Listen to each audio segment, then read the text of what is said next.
Hello, good evening everyone. रात के 1 बजे हुए हैं, नहीं सुबह के 1 बजे हुए हैं। तो सर गुड इवनिंग नहीं हुआ, गुड मॉर्निंग हुआ। गुड मॉर्निंग बच्चों, चलो सारे बच्चे उठ जाओ, सुबह हो गई। सर सर क्या बातें करते हो सर। कैसे हैं सारे बच्चे? एकदम बढ़िया, मज़े में। चलिए बच्चे, आज मैं आपके साथ चैप्टर शुरू करवा रहा हूँ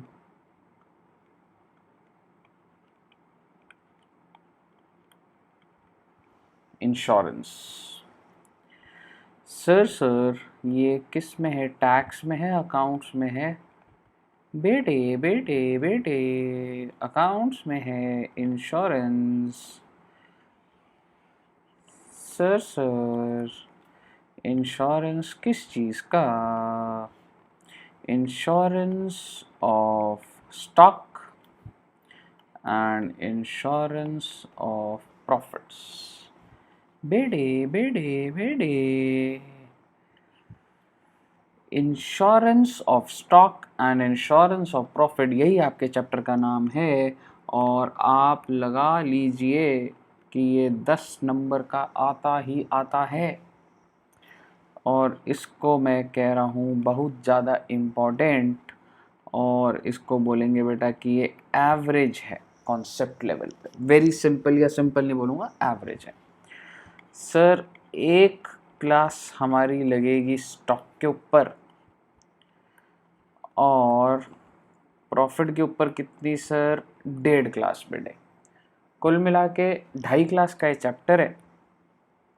और बहुत ही ज़्यादा स्टॉक तो मैं बोलूँगा very very very very simple, और प्रॉफिट को मैं एवरेज बोलूँगा। तो आज हम क्या करेंगे बेटा? शुरुआत हमेशा आसानी से होनी चाहिए, इंश्योरेंस ऑफ स्टॉक। तो आइए जनाब, इंश्योरेंस ऑफ स्टॉक। सर इसमें आप क्या बातें करोगे सर? बेटा मैं आपसे जो बातें करूंगा मेरी बात ध्यान से सुनना।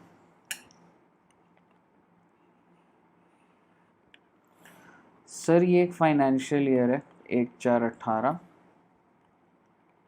31/3/19, और मान लो ये है 31 दिसंबर 18।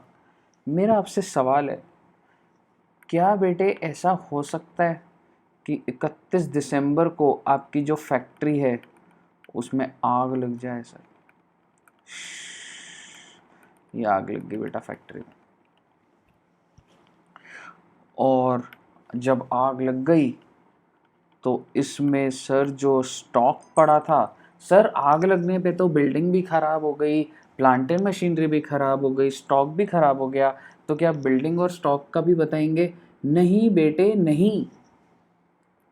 आई एम सॉरी, मैंने क्या बोला मुझे ध्यान नहीं। क्या आप बिल्डिंग और प्लांट एंड मशीनरी का भी बताएंगे? नहीं बेटे नहीं, उसका कुछ बहुत सिंपल अकाउंटिंग है, उस पर कुछ नहीं करना हमने। मुझे तो ये डिस्कस करना है कि जब आपका स्टॉक डिस्ट्रॉय हो जाएगा, डिस्ट्रॉय हो गया आपका स्टॉक, तो इंश्योरेंस का क्लेम का अमाउंट कैसे निकलेगा? ये है पूरा चैप्टर बेटे।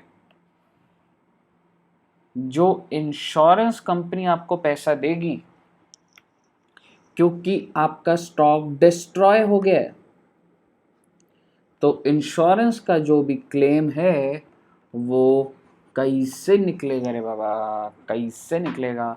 सर सिंपल सी बात है सर, अगर मेरा 10,000 रुपये का स्टॉक जल गया तो मुझे 10,000 मिल जाएंगे।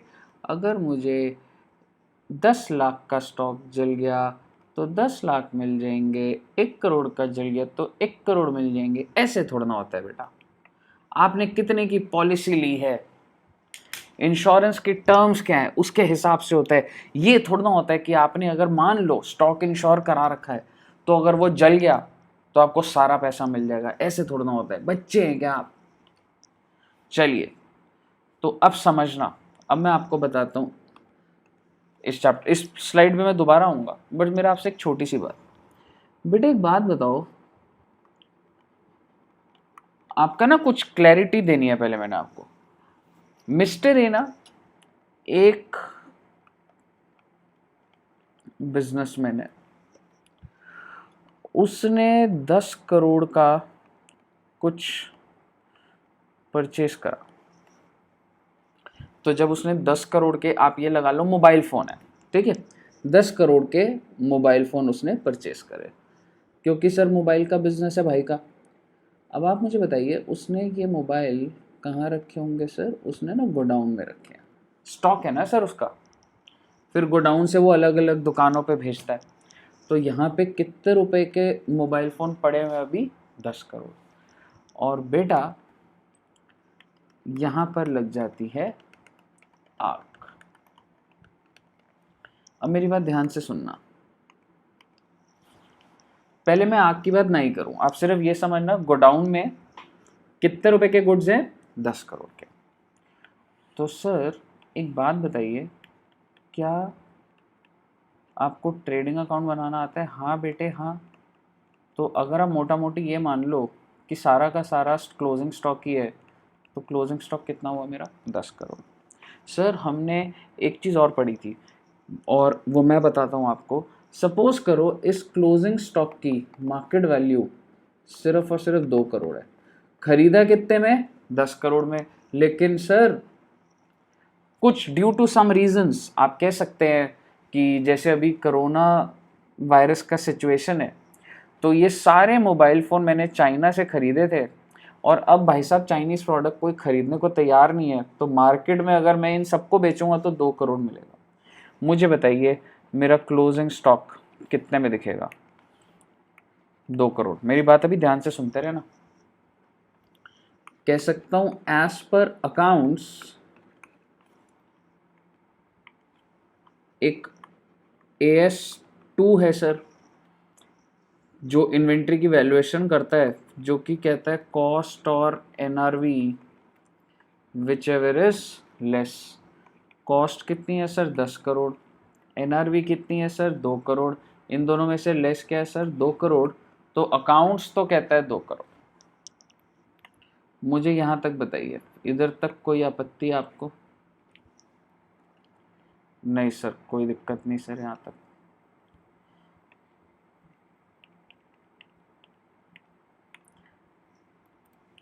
तो बेसिकली मैं आपको ये कह रहा हूँ, अगर आपका क्लोजिंग स्टॉक की कॉस्ट है 10 करोड़ बट उसकी मार्केट वैल्यू है 2 करोड़, तो आपके अकाउंट्स में कितना दिख रहा होगा? ट्रेडिंग अकाउंट में 2 करोड़। अब मेरी बात सुनिए सर, ये जो सारा का सारा स्टॉक मैंने चाइना से मंगवाया 10 करोड़ का, सर ये इंश्योर्ड है, सारा का सारा इंश्योर्ड है। अब क्या हुआ सर, इसमें आग लग गई सर, इस फैक्ट्री में आग लग गई।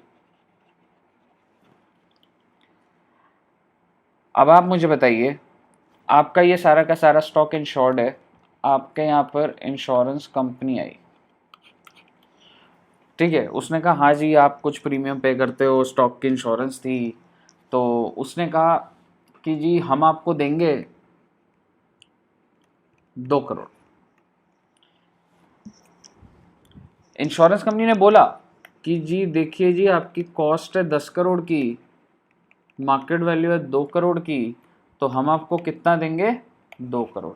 मुझे बताइए क्या आपको ये बात मंजूर है? आपने 10 करोड़ की कोई चीज़ खरीदी, as per accounts it is 2 crore because cost और NRV whichever is less, but जब वो जल गई तो इंश्योरेंस कंपनी से आप 10 करोड़ लेना पसंद करोगे या 2 करोड़?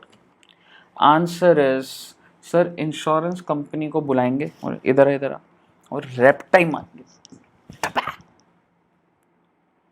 और एक नहीं सर 10 मारेंगे सर, ठप ठप ठप ठप ठप ठप ठप ठप ठप, क्योंकि इंश्योरेंस का अकाउंट से कोई लेना देना नहीं है। मेरा नुकसान हुआ है, मेरा नुकसान कितने का हुआ है? मेरा नुकसान हुआ है 10 करोड़। इंश्योरेंस कंपनी मुझे 10 करोड़ दो, इंश्योरेंस कंपनी कह रही है नहीं तुम्हारे अकाउंट्स के अंदर तो 2 करोड़, उसके तुम अकाउंट से क्या लेना देना तुम्हें? मेरी मार्केट वैल्यू 15 करोड़ होती तो क्या तुम 15 करोड़ देते क्या? मार्केट के अंदर जो वैल्यू है उससे क्या लेना देना तुम्हें? मैं चाहे मैंने कोई चीज आज 1000 करोड़ की खरीदी है, चाहे वो 1 रुपए की रह जाए, लेकिन मेरी कॉस्ट कितनी है? 1000 करोड़। अगर मेरे को नुकसान होगा तो मेरी कॉस्ट दोगे मुझे? तो कुल मिलाकर मैं आपको क्या बोलना चाह रहा हूं, अकाउंट्स ये जो 2 करोड़ निकाल रहा है ये मेरे किसी काम का नहीं है सर। मेरे काम का क्या है? मेरे काम का है कॉस्ट ऑफ क्लोजिंग स्टॉक। बेटा बहुत ही सिंपल सी बात है बच्चे। आप सपोज करो मैंने इस फ़ोन की इंश्योरेंस कराई, मैंने ये फ़ोन ख़रीदा, मान लो मैंने 50,000 का ख़रीदा, ठीक है, और मैंने इंश्योरेंस करा ली कि भाई अगर ये टूटा फूटा कुछ भी है मुझे 50,000 मिलेंगे, ठीक है। इसकी मार्केट वैल्यू 5 रुपये हो गई बेटा, 5 रुपये, महज 5 रुपये में बिकने लग गया फ़ोन, और मैंने कितने में खरीदा था? 50,000 का। अब ये फ़ोन गिर गया, ऐसे नहीं गिरेगा भाई, क्रिकेट बहुत खेला हमने। ये फ़ोन गिर गया और ये डिस्ट्रॉय हो गया। इंश्योरेंस कंपनी कह रही है ओहो आपका तो मोबाइल फ़ोन डिस्ट्रॉय हो गया, तो चलो 5 रुपये ले लो। क्या मुझे 5 रुपये मंजूर होंगे? नहीं होंगे बेटे, मैंने खर्चा करा 50,000। इंश्योरेंस कंपनी तुमको क्या लेने देना है कितने रुपए का है? मेरे खर्चा 50,000 का है, हमारा प्रीमियम उस हिसाब से चल रहा था, हमारा कॉन्ट्रैक्ट उस हिसाब से चल रहा है, मेरी जो कॉस्ट है तुम वो मुझे दोगे। आई होप आपको ये क्लियर होगा। मैं आपके लिए सिर्फ क्या डिस्टिंग्विश कर रहा था कि भाई साहब अकाउंट्स के हिसाब से कॉस्ट तो ये प्रिंसिपल से निकलती है, लेकिन इंश्योरेंस कंपनी के हिसाब से ऐसे नहीं निकलेगी। तुम्हारी जो कॉस्ट है तुम्हें वो पूरा का पूरा मिल जाएगा। आई होप आपको क्लियर है। हाँ जी सर, थोड़ा थोड़ा थोड़ा थोड़ा समझ आ रहा, अंदासी। तो आइए बेटे, आइए आइए आइए, बहुत मज़ा आएगा आपको ये चैप्टर करके बेटा, बहुत मज़ा आएगा बेटा, बहुत ज़्यादा। तो इस चैप्टर में होने क्या वाला है समझना। इस चैप्टर में एक दिन पर आपको क्वेश्चन बोलेगा आग लग गई, मान लो 31/12, फिर वो कहेगा कि ट्रेडिंग एंड पीएनएल तो प्रिपेयर करा नहीं था क्योंकि कंपनी ने तो पूरे साल का बनाना था। फिर वो आपको कुछ डिटेल देगा, वो आपको डिटेल देगा परचेजेस की, वो आपको डिटेल देगा ओपनिंग स्टॉक की, क्वेश्चन डिटेल देगा। ओपनिंग स्टॉक की डिटेल दे दी, परचेजेस की डिटेल दे दी, कहाँ से कहाँ तक बेटा? यहाँ से लेके यहाँ तक। फिर वो आपको डिटेल देगा सेल्स की, यहाँ से यहाँ तक, उस सेल्स की डिटेल दे दी बेटा। फिर वो आपको ग्रॉस प्रॉफिट की डिटेल दे देगा, तो ये भी निकाल लोगे। फिर वो आपको वेजेस के बारे में बताएगा। मुझे बताइए क्या बैलेंसिंग फिगर आपका क्लोजिंग स्टॉक नहीं आ जाएगा? मानते हो नहीं मानते? सर मुझे ओपनिंग स्टॉक दे दिया, मुझे परचेज दे दी, मुझे सेल्स दे दी, मुझे सेल्स के ऊपर ग्रॉस प्रॉफिट दे दिया, मुझे वेजेस का खर्चा दे दिया, यहाँ से लेके यहाँ तक। तो क्या इस दिन जो भी क्लोजिंग स्टॉक है, इस क्लोजिंग स्टॉक को अभी तक आप क्या समझ रहे हो? एज पर अकाउंट्स कॉस्ट और एनआरवी, क्या वो आ नहीं जाएगा?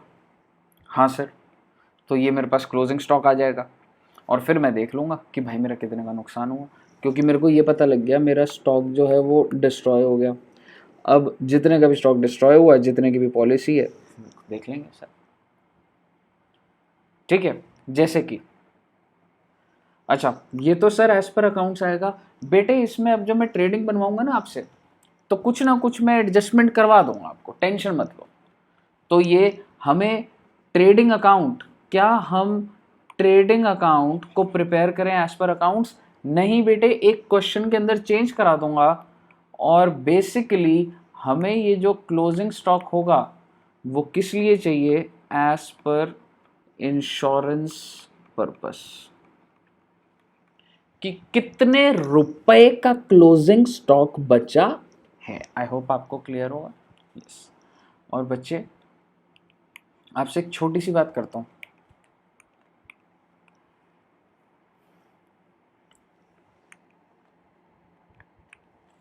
मान लो मैंने एक मोबाइल खरीदा 50,000 का, और मैंने इंश्योरेंस कंपनी को बोला कि देखो यार, अगर ये मोबाइल टूट जाएगा ना तो मुझे 30,000 रुपये देना। तो इंश्योरेंस पॉलिसी अमाउंट, या आप कह सकते हो पॉलिसी अमाउंट, मैं इंट्रोड्यूस करना चाह रहा हूँ पॉलिसी अमाउंट, कितना है? 30,000। बेटा मेरा मोबाइल टूट गया, मुझे नुकसान कितने का हुआ? 50,000 का, और इंश्योरेंस कितने की कराई थी? 30,000। तो मुझे बता दीजिए, क्या मैं कह सकता हूँ इन दोनों में से जो लेस होगा वही तो मिलेगा, यानी कि मेरे को इंश्योरेंस कंपनी कितना रुपए देगी? 30,000। इंश्योरेंस कंपनी कितना पैसा देगी सर? 30,000।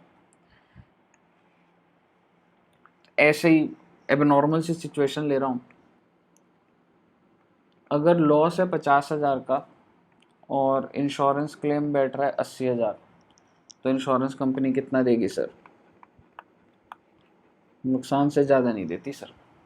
जब तुम्हारी कॉस्ट ही 50,000 है तो तुमको 50,000 से ऊपर नहीं मिलेगा। हालांकि मैं ये बात बोलना नहीं चाहता, तो इसको आप मत ही देखो तो अच्छी बात है। वैसे सिर्फ इतना ही समझ लो अभी, ठीक है? ठीक है सर।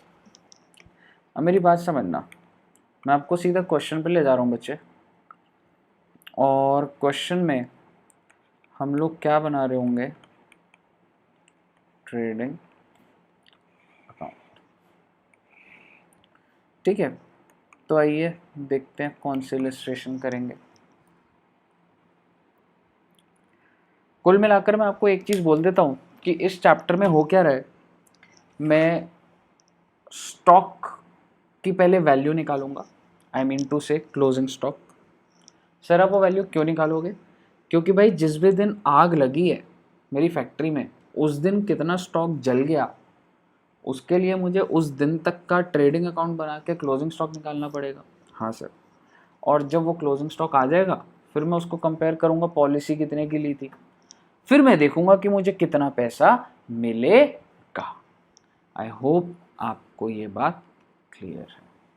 बिल्कुल क्लियर है सर, बिल्कुल। तो बस बेटे बस, बोलने वाली बातें तो हो गई हैं मेरे बच्चे। सर जल्दी खत्म करा दो सर, खत्म बेटे खत्म। आइए इलस्ट्रेशन नंबर 2, आइए पढ़ते हैं। Mister A prepares accounts on 30th September each year. Mister A है सर एक इंसान जो अकाउंट्स कब क्लोज करता है? 30 सितंबर को। But on 31st December 2001 fire destroyed greater part of stock. Sir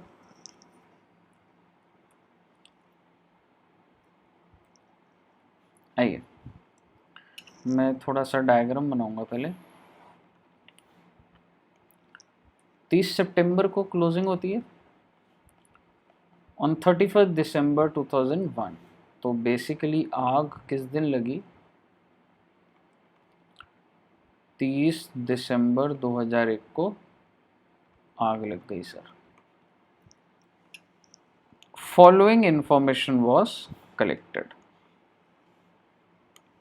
stock on 1/10/2001। आपको इस क्वेश्चन से हिंट लग रहा होगा 110 क्या है सर? ये मेरा ओपनिंग स्टॉक, तो मैं इसको लिख रहा हूँ 1/10/2001। सर ये 30 दिसंबर आपने कुछ ज़्यादा ही दूर नहीं बना दिया? हाँ बच्चे, तो बेसिकली अगर आप क्वेश्चन की लैंग्वेज समझ पा रहे हो तो 110 से लेके 30/9/2002, और आग कब लगी है बच्चे? 31 दिसंबर 2001। ठीक है, आपको ओपनिंग स्टॉक दिया हुआ है 29,700 का। आपको बोला हुआ है कि जी इस दिन हमारा 29,700 का ओपनिंग स्टॉक है। उसके बाद परचेज फ्रॉम 1/10 से 31/12। आप देख रहे हो कितने टाइम की परचेज दी हुई है? 1/10 से 31/12, 1/10 से लेके 31/12। परचेजेस कितनी है 75,000।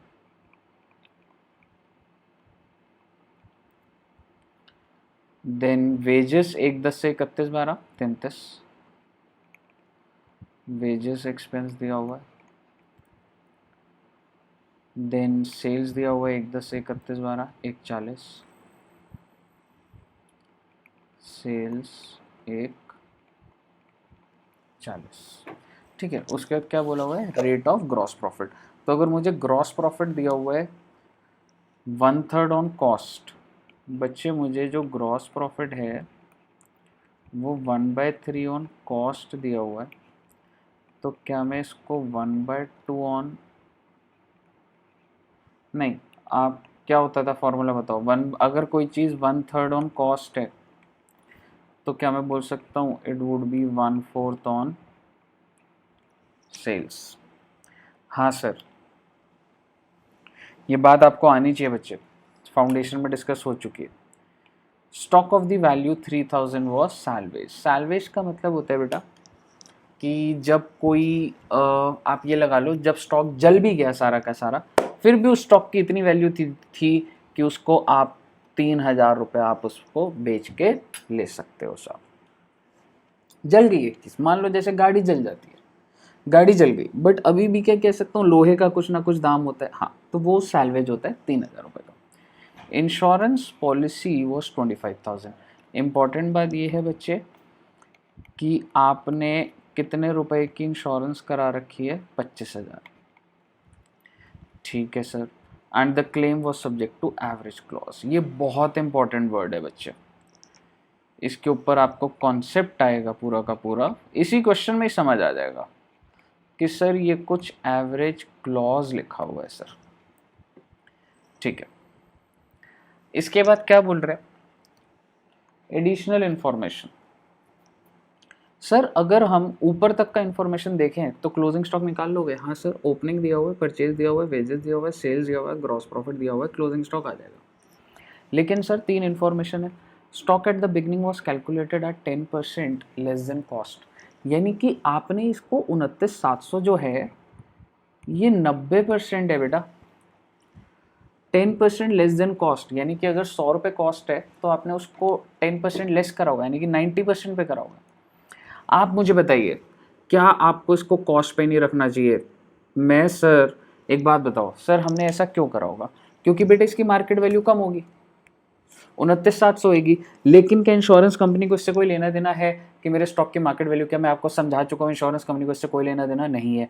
तो मैं जब ओपनिंग स्टॉक लिखूंगा मैं 29,700 नहीं लिखूंगा बेटा। 29,700 अगर 90% है तो 100% कितना है वो लिखूंगा बच्चे। A plant was installed by firm's own worker. Sir firm के कुछ वर्कर हैं, उन्होंने क्या इंस्टॉल करा था sir? Plant. He paid 500 which was included in wages. Sir आपको ये बात बहुत अच्छे से पता है कि अगर आप कोई फिक्स्ड एसेट बना रहे होते हो तो जो भी वेजेस होती हैं वो फिक्स्ड एसेट में जुड़नी होती चाहिए, लेकिन आपने क्या कर दिया, आपने उसको वेजेस में डाल दिया। इसका मतलब आपकी जो वेजेस दे रखी हैं 33,000 वो गलत हैं सर। वो कितनी होनी चाहिए? इसमें से 500 आप कम कर देंगे और आपका आंसर क्या आ जाएगा 32,500। Purchases include purchase of plant for 5,000। Sir ये क्या मजाक है, परचेज के अंदर प्लांट भी आ रहा है सर, तो नहीं आना चाहिए ना। You are required to calculate the claim for loss of stock. आराम आराम से देखते जाएंगे।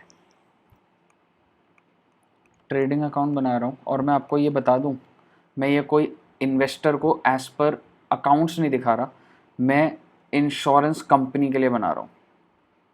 तो ओपनिंग स्टॉक मेरा जो 29,700 था वो मार्केट वैल्यू थी, that was 90, so how much is 100। तो बेटा आंसर फटाफट यहाँ से जो है ना ये देखते जाएंगे 33,000। ठीक है बच्चे। 2 परचेजेस। बेटा परचेज हम लोगों ने यहाँ लिख दिए थे 75,000, लेकिन याद करो बच्चे 75,000 में से 5,000 का परचेज प्लांट का करा हुआ है, तो भाई साहब इसमें थोड़ा ना आना चाहिए। वेजेस कितनी है 33,000, जिसमें से 500 रुपये कि वेजेस प्लांट के ऊपर है तो प्लांट की कॉस्ट में जाना चाहिए, तो 32,500 याद करो बेटा एंट्री। इसको रेक्टिफाई कैसे करोगे, plant account debit to wages, तो वेजेस कम हो गई ना ये। सर इसके अलावा सेल्स कितनी है, 140,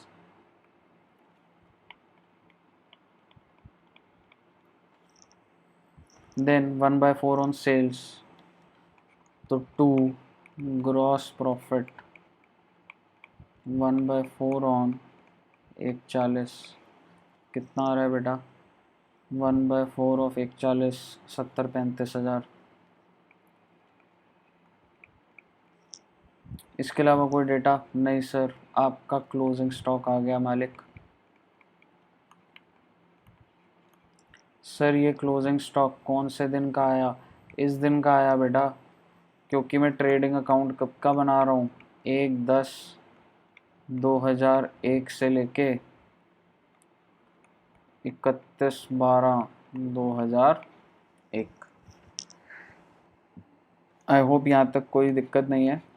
सर बैलेंसिंग फिगर कितनी आ रही है, आइए देखते हैं, 33, 70, 32,535, 30,500। हाँ, इसका मतलब जिस दिन आग लगी 31/12/2001, जिस दिन आग लगी उस दिन मेरी फैक्ट्री में कितने रुपए का सामान था, 30,500। आई बात समझ, हाँ सर। यहाँ तक कोई दिक्कत बच्चे, सिर्फ आप ये समझ लो क्या ये एज पर अकाउंट्स है, नहीं बेटे नहीं। This is for the purpose of calculating claim of insurance for loss of stock. अब आइए सर, मेरा जो स्टॉक का लॉस हुआ वो 30,500 हुआ, लेकिन इंश्योरेंस कंपनी कहती है झूठ मत बोलो,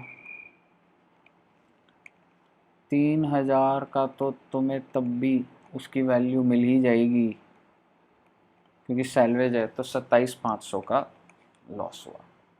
तो हमेशा आपको सैलवेज को लेस करना होगा। तो आपका लॉस कितने का हुआ सर, 27,500। सर अब एक बात बताओ, एवरेज लॉस क्या होता है, तो बेटा समझना, एवरेज क्लॉज को मैं यहाँ पे समझा रहा हूँ। आप यहाँ पे हेडिंग एवरेज क्लॉज डाल लेना। सर ऐसे मत करो, आप ही करो, ठीक है बेटा कोई बात नहीं। तो सर अब एवरेज क्लॉज समझा दो।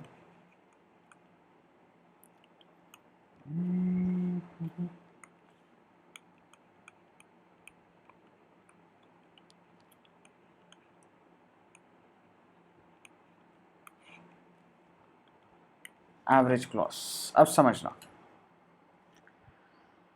चलिए बेटे, अगर आपका जो लॉस है, ठीक है चलिए मैं ऐसे समझाता हूं, आप ये बताइए आपका जो पॉलिसी अमाउंट है वो कितने का है, 25,000। ठीक है, पॉलिसी अमाउंट कितना है, 25,000। कीजिए अगर नुकसान होगा तो 25,000 का। तो सरकार कहती है, सरकार नहीं इंश्योरेंस कंपनी, अगर आपका नुकसान 30,500 का होता ना तो आपको हम कितना देते, 25,000। देखो इससे ऊपर तो हमने बिगिनिंग से ही क्लेम नहीं करा। इंश्योरेंस कंपनी कहेगी भाई साहब क्या, मान लो 30,500 का नुकसान है तो 30,500 मांग लोगे क्या, प्रीमियम देते हो इतना सा और बोलते हो कि जितना भी मेरा करोड़ों का नुकसान है प्रीमियम दूंगा जरा सा, पूरा इंश्योरेंस हो जाएगी। ऐसे थोड़ा ना होता है सर, आपके प्रीमियम के हिसाब से पॉलिसी अमाउंट बनता है। फिर चाहे आप कितना ही करोड़ों का सामान रख लो, आपका अगर नुकसान होगा तो हम तो 25,000 ही देंगे भाई साहब। तो आपका अगर लॉस हो 30,500 तो कितना मिलेगा, 25,000। आपका लॉस कितना हुआ, 27,500। तो आपको कितना मिलेगा सर, अगर 27,500 25,000 नहीं बेटे नहीं, यही तो एवरेज लॉस है। 25,000 तब मिलता जब 30,500 का नुकसान होता। तो मैं नुकसान कितना हुआ, 27,500 का। तो भाई खेल गई इंश्योरेंस कंपनी।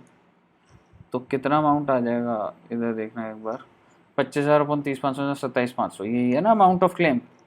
तो इसको ये फॉर्मूला याद कर लो, insured value 25,000, total cost of stock on the date of fire into loss of stock. Total cost क्या आ गई 30,500, लेकिन हकीकत में लॉस क्या हुआ 27,500। तो इसको जब मैंने कैलकुलेट करा 2254, बताइए बेटे बताइए, इसे कहते हैं एवरेज क्लॉज। सर अगर एवरेज क्लॉज ना लिखा होता तो बच्चे मैं सीधा बोल देता कि भाई 27,500 का नुकसान है, पॉलिसी अमाउंट 25 है, सीधा 25,000 दे दो भाई, विदाउट एवरेज क्लॉज। अगर एवरेज क्लॉज ना होता तो क्या मैं ये करता? नहीं बेटे नहीं, आप नहीं करते। अगर एवरेज क्लॉज क्वेश्चन नहीं बोलता, देखो अब एग्जाम में क्या होगा, सपोज करो क्वेश्चन ने एवरेज क्लॉज के बारे में कुछ लिखा ही नहीं, तो आई वुड सजेस्ट कि आप एवरेज क्लॉज अप्लाई करें और ऐसे ही करें। बट अगर क्वेश्चन बोलता है do not apply average clause, तो आप क्या करते? आप सीधा सीधा ये बोलते पॉलिसी है जी 25,000 की, लॉस है जी 27,500 का, तो 25,000 तो दे दो मालिक। लॉस ज़्यादा है ठीक है, लॉस जितना थोड़ा मांग रहे हैं, लेकिन पॉलिसी अमाउंट तो दे दो 25,000। आई होप आपको ये क्वेश्चन ने ज़्यादा कष्ट नहीं दिया होगा सर। हाँ जी क्लियर है सर? हाँ बेटा हाँ, और कराओ सर क्वेश्चन। तो लो बेटे, ये देखो क्या लिखा हुआ है सर, ये जो ट्रेडिंग है इसको क्या बोलते हैं? Memorandum trading account can be prepared from 1 October to 31 December to calculate the value of the stock. और ये ऊपर आप लिख देंगे मेमोरेंडम ट्रेडिंग अकाउंट। तो बेटा प्लीज़ आई होप आप यहाँ पे मेमोरेंडम ट्रेडिंग अकाउंट लिख लेंगे। सारे बच्चे अच्छे हैं, सर की तरह नहीं है ढीले एकदम, जो आलसी हैं लिखते नहीं हैं। लेकिन बच्चे आपको नंबर के लिए लड़ना है, तो आपको तो एकदम ऐसे बरोबर बनाना पड़ेगा बेटा, बरोबर। मॉड्यूल छाप कर आनी है बेटा एग्जाम में, ये मत सोच लेना कि ऐसे ही बस हो जाएगा। क्लियर है?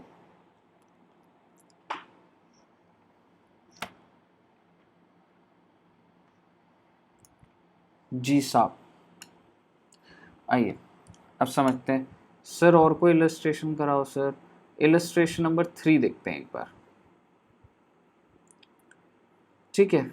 1 सेकेंड बच्चा, 5 मिनट का ब्रेक है और फिर दोबारा स्टार्ट करते हैं। हाँ जी बच्चा आइए। तो आइए इलस्ट्रेशन नंबर 3 पढ़ते हैं। और मैं क्या करूँगा, इसको थोड़ा सा छोटा कर देते हैं ताकि आपका नोटपैड भी इसमें आ जाए बच्चे।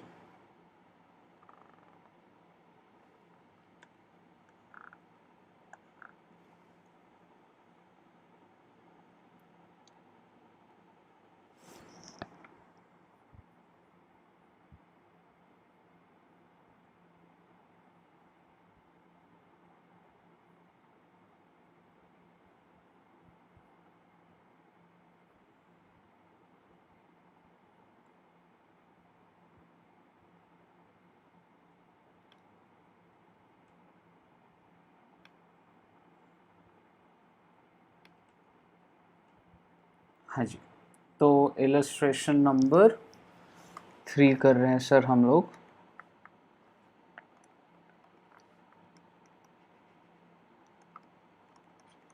आइए क्या बोल रहे हैं sir, on 20th October 2001 godown and business premise of Aman limited were affected by fire.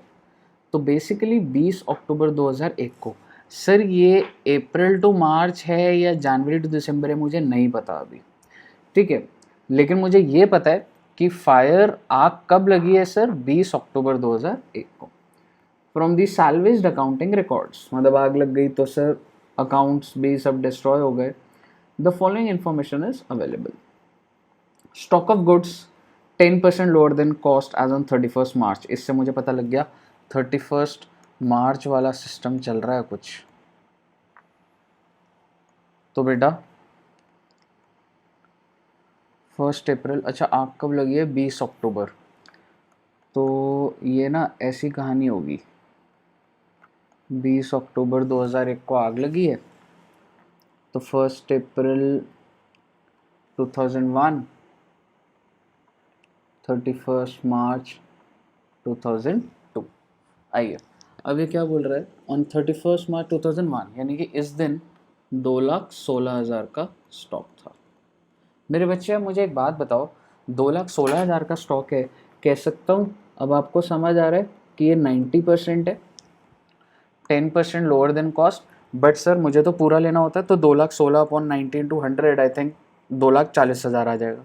ठीक है सर, लिख देंगे। तो ठीक है, मैं पहले समझाता जाता हूँ, फिर सीधा आंसर पर आएंगे। परचेज लेस रिटर्न 2,80,000, 1/4 से लेके 20, देख रहे हो बेटा, यहाँ से लेके यहाँ तक की परचेजेस दी हुई है 2,80,000। देन सेल्स दी हुई है 6,20,000। ठीक है, इसके बाद additional information, sales up to 20 October include 80,000 for which goods had not been dispatched. बेटा एक बात समझना, सेल्स के अंदर ये जो 6,20,000 की सेल है, इसके अंदर 80,000 की सेल रिकॉर्डेड है। मेरी बात बहुत ध्यान से सुनना, इस 6,20,000 के अंदर 80,000 की सेल्स ऑलरेडी रिकॉर्डेड है, यानी कि मैं सेल्स रिकॉर्ड कर चुका हूँ। बट बच्चे वो गोडाउन में ही पड़े हैं गुड्स, यानी कि जब जनरली आप सेल कर दे तो आपके गोडाउन से चले जाते हैं, बट 80,000 रुपए के गुड्स बिक गए थे, और जिस पर goods has not been dispatched. Sir इसका क्या ट्रीटमेंट होगा, देखेंगे ना बेटे, टेंशन क्यों ले रहे हो, मतलब तो समझ लो पहले एक बार। वो ये कह रहे हैं कि 6/20 के अंदर सेल 80,000 की ऐसी है जो बिक गए थे, लेकिन गोडाउन में गुड्स पड़े हुए थे और आग लग गई सर, बड़ा ही खराब हो गया। तो purchase up to 20 October did not include 40,000 for which purchase invoice has not been received from supplier, though the goods have been received in godown। Sir purchase total 280 है, बट इसके अंदर 40,000 की परचेज नहीं है। क्यों नहीं है? क्योंकि बेटे बिल नहीं आया। अगर बिल नहीं आया तो अकाउंट्स डिपार्टमेंट ने परचेज की एंट्री नहीं डाली कि परचेज टू क्रेडिटर या परचेज टू कैश 40,000 से। लेकिन क्या सर ट्रक फैक्ट्री में घुस गया, क्या ट्रक गोडाउन में घुस गया? Yes, though the goods have been receive. तो जब आग लगी तो गुड्स तो है सर यहाँ पर। क्लियर है? हाँ सर, आइए आगे पढ़ेंगे। Gross profit at the rate of 25%। Sir gross profit 25% है, तो जो सिंपल डेटा है वो मैं उतार रहा हूँ अभी। है 25%। सर दिया नहीं है किस पर ऑन कॉस्ट ऑन सेल है, जनरली अगर ना दिया हो तो ऑन सेल्स होता है। ठीक है, सैल्वेज वैल्यू, यानी कि जब जो भी क्लोजिंग स्टॉक आपका यहाँ निकलेगा उसमें अभी भी 31,000 तो भैया मिल जाएगा। और पॉलिसी अमाउंट कितना है जी? 1,00,000 आपने इंश्योरेंस कितने दी करा रखी है? 1,00,000। Compute the amount of claim to be lost to the insurance company. आपको बताना है कि बताओ इंश्योरेंस कंपनी से कितना पैसा हमें मिलेगा। और वो कैसे पता लगेगा? कि सर जब तक हम क्लोजिंग स्टॉक की वैल्यू नहीं निकालेंगे, कॉस्ट ऑफ क्लोजिंग स्टॉक, कि जब आग लगी तो कितने रुपए का माल यहाँ पर पड़ा हुआ है। तो अब आप क्या करेंगे बेटा, इतना आसान बना दूंगा आपके इस क्वेश्चन को। क्या मैं कह सकता हूँ मुझे मेमोरेंडम ट्रेडिंग अकाउंट बनाना पड़ेगा जिसमें opening, purchase, sale, gross profit, तो क्लोजिंग स्टॉक अपने आप आएगा। और मेमोरेंडम ट्रेडिंग कितने पीरियड का बनेगा बेटा? 1/4 से लेके 20 अक्टूबर। आइए सबसे पहले purchase, I am sorry opening stock 240 समझ आ रहा है? हाँ सर, हाँ बिल्कुल समझ आ रहा है। आपने बताया था 2,16,000, अगर 90% है, वर्किंग नोट से ही बता देता हूँ आपको ताकि प्रेजेंटेशन भी दिखती जाए। Stock on 1 April was valued at 10% below cost, hence original cost of the stock would be 2,16,90 into 100 2,40,000। यहाँ तक कोई दिक्कत? एक एक आइटम पकड़ते जाएंगे बेटा, ठीक है। इसके बाद आपने परचेज करी थी, टोटल परचेजेस कितनी है? 2,80,000। सर 2,80,000 की परचेज है। अब मेरी बात ध्यान से सुनो सर, लेकिन 40,000 की परचेज रिकॉर्ड नहीं थी, ऊपर यही बोला था, did not include purchase for 40,000। तो सर अकाउंट्स वाले ने तो रिकॉर्ड नहीं करी, ठीक है, बट मुझे बता दो, क्या आग लगने के टाइम क्या वो गुड्स आपके गोडाउन में थे? अगर वो थे तो फिर परचेज भी रिकॉर्ड करो ना, क्योंकि यहां रिकॉर्ड करोगे तो ही तो क्लोजिंग स्टॉक बढ़ेगा। अकाउंट्स वाला कह रहा है नहीं जी बिल नहीं है, हम नहीं एंट्री डालेंगे। अरे भाई अकाउंटेंट, मैं तेरे से अकाउंट्स के हिसाब से प्रॉफिट या क्लोजिंग स्टॉक नहीं मांग रहा, मैं ये कह रहा हूं आग लगने वाले दिन, जिस दिन आग लगी थी उस दिन कितने रुपए का स्टॉक पड़ा था, इंश्योरेंस वाले को बताना इतने रुपए का माल पड़ा है मेरा। तो क्या 40,000 का माल नहीं पड़ा था? क्या पड़ा था? तो परचेज बढ़ाओ ना सर। सेल्स दिखा रहा हूं मैं 620 की, अरे भाई 80,000 को माइनस करो, गुड्स निकले कहाँ हैं? अगर ये सेल पूरी दिखा दूंगा तो क्लोजिंग स्टॉक कम हो जाएगी मेरी, तो 80,000 को माइनस करो। सर लेकिन वो तो बिक गए। भाई आग लगने वाले दिन गोडाउन में कितने रुपए के गुड्स थे मैं वो निकाल रहा हूं, मैं तुम्हारी अकाउंटिंग की नॉलेज नहीं झाड़ रहा हूं यहाँ पे। जिस दिन आग लगी उस दिन स्टॉक कितना है? तो 620 सेल नहीं है ना मेरे भाई, 80,000 के तो गुड्स ही नहीं निकल पाए थे, तो इसलिए 540 हो गया। ग्रॉस प्रॉफिट बताइए 25%, सीधा 25% और 540 लगाओ सर, ये आपकी क्लोजिंग स्टॉक की वैल्यू आ गई 1,55,000। ध्यान से समझते जाना, खत्म है क्वेश्चन बस। 1,55,000 टोटल नुकसान, 1,55 का 31 मिल जाएगा, 1,24। अब सर वही वाला लगा दो कि भाई अगर 1,55 का नुकसान होता तो 1,00,000 मिलते, 1,24 का होगा तो कितने मिलेंगे? 80,000। यही तो करते हैं ना हम।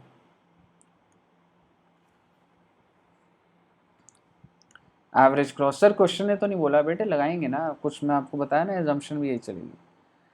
अगर 1,55,000 का नुकसान होता तो कितना मिलता? 1,00,000।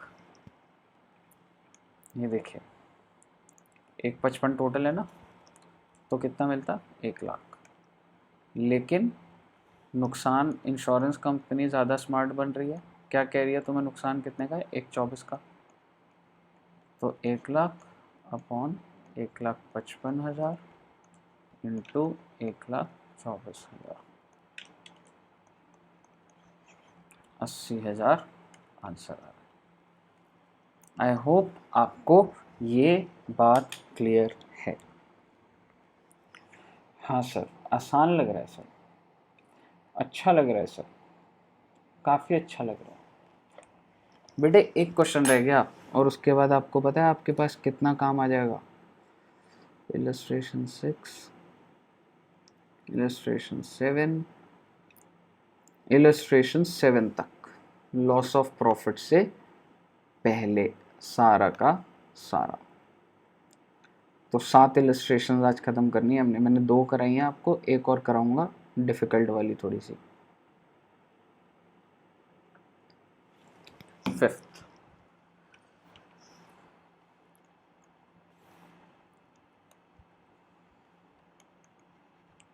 तो सर कहानी बना देंगे पूरी, जब आपके दिमाग में वो कहानी बैठ जाएगी फिर हम फटाफट आंसर देख लेंगे।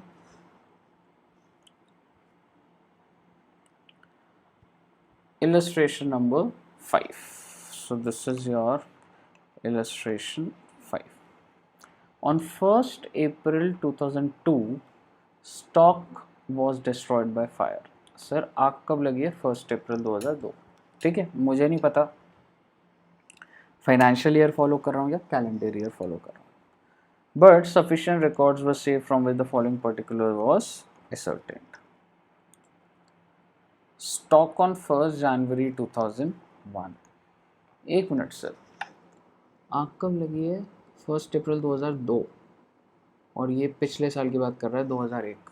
और अगर आप देखेंगे 31 दिसंबर 2001 और आग कब लगी है उसके 3 महीने बाद।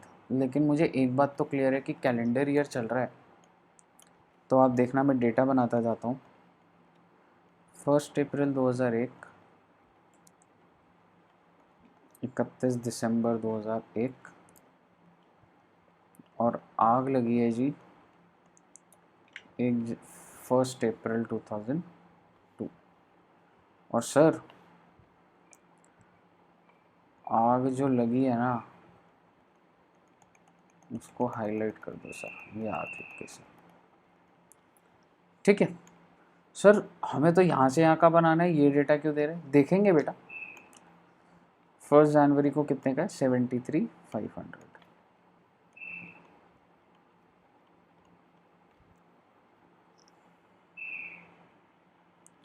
उसके बाद क्लोजिंग स्टॉक कितने का है 79,600।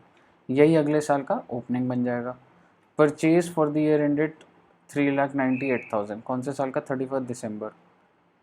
तो 3,98,000 की जी परचेज है। सेल्स कितने की है जी 4,87,000 की सेल्स है। तो ओपनिंग भी है, परचेज भी है, सेल भी है, क्लोजिंग स्टॉक भी है। तो निकालना क्या है बेटा, ग्रॉस प्रॉफिट निकालना होगा। क्लियर है। तो ये डेटा आपका इसलिए दिया हुआ हो सकता है ना। उसके बाद परचेज फ्रॉम 1 जनवरी टू 31 दिसंबर, यहाँ से लेके अब जो डेटा होगा वो कहाँ से लेके कहाँ तक होगा, यहाँ से यहाँ तक का। तो उसमें परचेज कितनी है 1,62,000 परचेज। ठीक है सर। सेल्स भी दी हुई है 1 जनवरी से 31, 2,31,200 ये सेल्स दी हुई है। इसके बाद in valuing the stock for balance sheet on 31 December 2001, कब की बात कर रहा है वो 31 December 2001, 2,300 had been written off on certain stock which was a poor selling line having the cost of 6,900। बड़ी लंबी चौड़ी लाइन बोल दी कुछ। वो कह रहे कि ये जो आपको स्टॉक की वैल्यू दी हुई है ना, कितनी वैल्यू दी हुई है 79,600। इसमें से आपने, अगर मैं आपसे बात करूं 79,600 में से आपने कितना ऑलरेडी राइट ऑफ कर दिया है 2,300। एक चीज थी जिसकी कॉस्ट है 6,900, उसमें से 2,300 राइट ऑफ कर दिया। तो कह सकता हूं 79,600 में बेसिकली ये कितना है 6,900 में से 46, इसके अंदर एक स्टॉक है जो 4,600 पर है और 46 और बाकी कितना हो जाएगा 75,000। और ये 4,600 वो है जो था तो 6,900 का, बट उस पर 2,300 माइनस कर दिए थे। सो इसमें से ऑलरेडी 2,300 माइनस हो रखे हैं। आई होप आपको ये बात समझ आई है सर, क्लियर है। तो मैं ये बोलना चाह रहा हूँ आपका जो 79,600 का जो स्टॉक है वैल्यू जो है, इसमें ऑलरेडी आप 2,300 राइट ऑफ कर चुके हो। और जैसा कि मैंने आपको बताया था कि राइट ऑफ क्यों करा होगा, क्योंकि मार्केट वैल्यू गिर गई होगी। बट सर हम इंश्योरेंस पर्पस के लिए बना रहे हैं, तो इंश्योरेंस पर्पस के लिए तो मुझे राइट ऑफ से कोई लेना देना नहीं है, तो मैं क्या कर दूंगा एड बैक कर दूंगा। मुझे तो जी ओरिजिनल कॉस्ट चाहिए 79,600 के अंदर 2,300 काहे माइनस कर दिया ऐड करवा दूंगा इसको। आप समझ रहे हो। हाँ सर, तो इसका मतलब ओपनिंग स्टॉक में कुछ लोचा होगा। आइए अब देखते हैं आगे। A portion of these goods were sold in March 2002। इस पोर्शन ऑफ दीज गुड्स मतलब 6,900 की ये बात कर रहे हैं, were sold at a loss of 250। और सारे गुड्स नहीं बेचे, portion of these goods on original cost of 3450। Oh my God, यानी कि इसमें से 3450 वाला ओरिजिनल कॉस्ट कितने के लॉस पे बेच दिया? 250। तो मुझे आप सेल प्राइस बताओगे? 3200। आपने 3450 की चीज़ 3200 में बेच दी तो लॉस ही तो खाओगे। और जो बाकी बच गया 3450 सर, वो the remainder of this stock was now estimated to be worth its original cost. और रिमाइंडर की वर्थ क्या है सर? ओरिजिनल कॉस्ट की। Subject to above exception, gross profit has remained at a uniform rate throughout the year. Gross profit rate same है sir, मतलब इसका मतलब ये बेटा कि ये जो आपको पूरी कहानी दी हुई थी ना, परचेज दी हुई है, सेल दी हुई है, ओपनिंग स्टॉक में कुछ पंगा है, क्लोजिंग भी निकाल ही लेंगे बेटा, बट ग्रॉस प्रॉफिट कहाँ है बच्चे? ये तो सारी डिटेल दी हुई है ना आपको। तो इस साल से आप पहले ग्रॉस प्रॉफिट निकालोगे, rate, gross profit rate uniform रहता है तो यहाँ पर भी वही रेट लगाओगे, फिर क्लोजिंग स्टॉक निकालोगे। आप समझ रहे हो ये लोग क्या किस तरीके से कर रहे हैं? मैं को इस साल का डेटा सिर्फ इसलिए दिया हुआ है to find out gross profit ratio. जब मैं वो रेशियो निकाल लूँगा तो मैं उसको यहाँ पर यूज़ करूँगा सर, और जब ग्रॉस प्रॉफिट आ जाएगा तो क्लोजिंग स्टॉक बच जाएगा, वो निकाल लूँगा सर। क्लियर है? आइए, तो अब थोड़ी सी ना मैं आपको आंसर के, अच्छा ये the value of the stock salvage, तो जब भी आपके क्लोज स्टॉक की वैल्यू आ जाएगी आग वाले दिन तो 5800 माइनस कर देना। पॉलिसी अमाउंट कितना है? 50,000 एंड वो सब्जेक्ट टू एवरेज क्लॉज। संभाल लेंगे sir, workout the amount of claim. तो सबसे पहले बेटा आसान बात करते हैं, यहाँ से लेके यहाँ तक की बात करता हूँ मैं। पहले मैं आपका मेमोरेंडम ट्रेडिंग अकाउंट बनाता हूँ, घबराना नहीं है बच्चे। ये आ गया आपका मेमोरेंडम ट्रेडिंग। मुझे बताइए, ओपनिंग स्टॉक 73,500, कोई दिक्कत? 73,500, 73,500। परचेज 3,98,000, कोई दिक्कत नहीं सर। सेल 4,87,000, कोई दिक्कत नहीं सर। क्लोजिंग स्टॉक 79,600, कोई दिक्कत नहीं सर। बट ये क्लोजिंग स्टॉक में से 2300 ऑलरेडी राइट ऑफ करा हुआ था, और मैंने आपको फिर बोल रहा हूं हम अकाउंट्स के हिसाब से नहीं कर रहे हैं, मुझे एक्चुअल कॉस्ट दीजिए मिस्टर नटवर लाल। 2300 रुपए राइट ऑफ करेंगे, किसने बोला तुम्हें? अकाउंट्स में जो करना है करो। 79,600 के अंदर यहाँ पे तुम्हें 2300 ऐड करना पड़ेगा, और तुम्हारा क्लोजिंग स्टॉक कितना आ गया? 81,900। यहाँ तक बात समझ आई? हाँ सर, बस एक नया पॉइंट आया है इसमें कि भाई साहब इसमें 2300 राइट ऑफ था तो इसमें ऐड हो गया, और मैं इसको एबनॉर्मल स्टॉक बोलूंगा बेटा। बड़ा ही विचित्र तरीके का स्टॉक है ये, राइट ऑफ हो रहा है, बिकता भी नुकसान में है, तो इसको थोड़ा भी एबनॉर्मल के तरीके से ले जा रहा हूँ आपको भी। लेकिन हाँ sir, closing stock 79,600, 2300 right of कर दिया तो दोबारा जोड़ दो भाई 81,900। ग्रॉस प्रॉफिट आ गई तुम्हारी बैलेंसिंग फिगर, और निकाल दो बेटा rate 97,400। Gross profit divided by 487,000, 20% आ गया बच्चा। अब है असली खेल। अब मैं बना रहा हूँ memorandum trading account up to March 31, 2002, यानी कि यहाँ से लेके मार्च 31। कितने महीने? बस बेटा आपने पूरे साल का बना लिया, 3 महीने का ही तो बनाना रह गया बस। लेकिन अब हालात बदल गए बेटा। अब मैं आपको कह रहा हूं ये जो स्टॉक था ना बच्चे, इसको मैं अलग से कॉलम में चलाऊंगा। सर क्यों चलाओगे सर कॉलम में? स्टॉक ही तो है बेटे, थोड़ा सा आपको कंफर्ट आ जाएगा। एक रीजन भी बताऊंगा, लेकिन एक बार के लिए मानो ना एक बार मेरी बात, कि उसको अलग चलाओ ना बेटा। जब पूरा ये समझा दूंगा ना तब बताऊंगा कि क्यों करने की जरूरत है। ठीक है? तो बेसिकली आपने क्या करा, आपने नॉर्मल स्टॉक को अलग करा, एबनॉर्मल स्टॉक को अलग करा, और ये लिख दिया बेटा टोटल। और टोटल में, टोटल से समझाता हूं,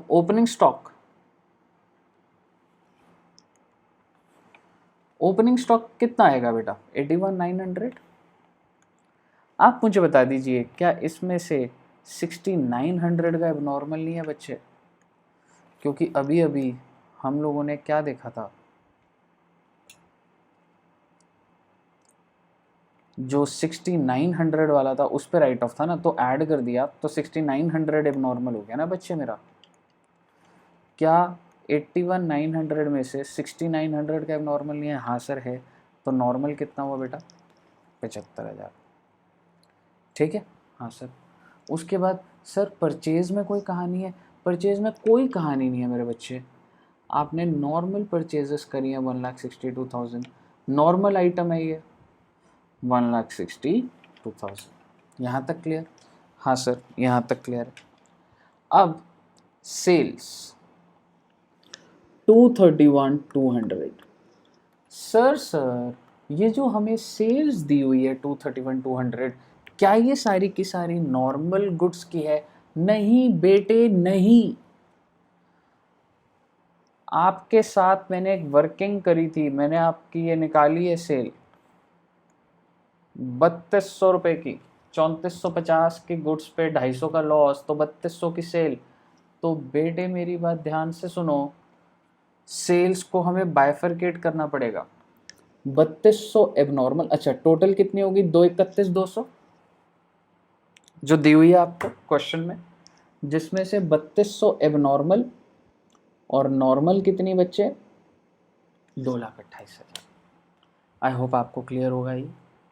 अब मैं आपसे ना एबनॉर्मल की बात करता हूँ। सर एबनॉर्मल का 6900 का स्टॉक 3200 का बिक गया तो लॉस 250 का ही तो होगा मेरे भाई। और चलो छोड़ दो, तुम ज़्यादा ही अगर अभी बेस लेवल पे चाहते हो ना, 6900 3200 की सेल 3450 क्लोजिंग स्टॉक, बोलूँ कि ना बोलूँ? सर अगर आपको ये बात समझ नहीं आ रही ना तो बहुत हर्ट हो चुका हूँ मैं, बहुत ज़्यादा हर्ट हो गया हूँ सर मैं। अगर आपको ये बात समझ नहीं आ रही तो 6900 में से आधा तो आपका बचा ही हुआ है, आधा 3200 का बेच दिया, 250 का नुकसान बुक करा है। बंद करो इस अकाउंट को, क्या बच्चों वाली बातें करवा रहे हो मेरे साथ? एबनॉर्मल 6900, 3200 की सेल, 250 का नुकसान, 3450 अभी बचा हुआ है। ठीक है सर। अब दोबारा से बोलता हूँ, 75,000 ये था, 1,62,000 था, ये भी आ गया सर। अब मुझे बता दीजिए 20% आपका नॉर्मल प्रॉफिट था। ये देखो क्या लिखा हुआ है, नॉर्मल रेट। पिछले साल ऐसी भसड़ थी क्या? कुछ स्टॉक राइट ऑफ हो रहा है, कुछ हो रहा है? कुछ नहीं थी भाई साहब, इस सेल का सीधा रिलेशन निकाला था। तो ये निकाल दो, 2,28,000 का 20%, 45,600 आपकी क्लोजिंग स्टॉक की वैल्यू आ गई भाई साहब, 54,600। और टोटल कितनी आ गई? 58,050। यानी कि आग वाले दिन, जिस दिन लगी आग, आग भागो, आग लग गई आग। 54,600, 3450 आग वाले दिन। नॉर्मल गुड्स थे 54,600 के मेरे दुकान में, और 3450 के नॉर्मल आइटम थे। लेकिन अब नॉर्मल से इंश्योरेंस कंपनी तुमको क्या लेना देना? तो मतलब मुझे ये बोलो कि ये गुड्स तुम्हारे नॉर्मल है, ये अब नॉर्मल है? भाई साहब इंश्योरेंस का पैसा दिया हुआ है, ये मेरे को ज़्यादा अपना ज्ञान मत पाल पे लो। क्या नॉर्मल क्या अब नॉर्मल? मेरे नॉर्मल अब नॉर्मल से तुमको क्या लेना देना? ये तो अकाउंटिंग कॉन्सेप्ट है कि वो राइट ऑफ हो गया तो अब नॉर्मल है। भाई साहब 54,600 का ये वाला स्टॉक, 3450 का स्टॉक, 58,050 रुपये का, 58,050 रुपीज़ का स्टॉक पड़ा था। टोटल लॉस कितना हो गया? 58,050। सैल्वेज वैल्यू 5800, तो लॉस कितना हुआ टोटल? 52,250। एवरेज लॉस लगा दो, 45,004 आ जाएगा सर एवरेज लॉस। अब आपको आता है, छोटी छोटी बातें मत किया करो। कोई दिक्कत? सर मज़ा आ गया बेटे। यही क्वेश्चन आने के सबसे ज़्यादा चांस होते हैं अगर स्टॉक का क्वेश्चन आएगा, क्योंकि इसी का कुछ लेवल है हल्का फुल्का। क्लियर है? सर आपने इसको अलग क्यों करा सर? मर्ज करके कर देते। बेटा मेरे को ग्रॉस प्रॉफिट का रेट नॉर्मल वाले पे लगाना था ना। यहाँ पे देखो ग्रॉस प्रॉफिट में लॉस आ रहा है, यहाँ पे ग्रॉस लॉस है, ये यहाँ पे नॉर्मल एक्टिविटी से है, तो इसलिए मेरे को बाइफरकेट करना पड़ा ना बच्चे। इलस्ट्रेशन नंबर 6 भाई साहब, सिर्फ फिगर्स चेंज है, एकदम सेम है जो भी हमने क्वेश्चन करा है। 7वां क्वेश्चन, सर इतना आसान क्वेश्चन है सर, कर लेंगे सर हम। 7वां भी कर लो बेटा। तो कुल मिलाकर इलस्ट्रेशन नंबर 1 से लेकर इलस्ट्रेशन 7 यानी कि 10.17 तक, पेज नंबर 10.17 पेल दो बेटा सारा।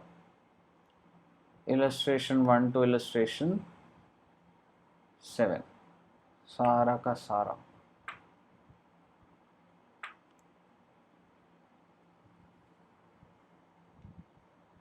बस यहाँ तक।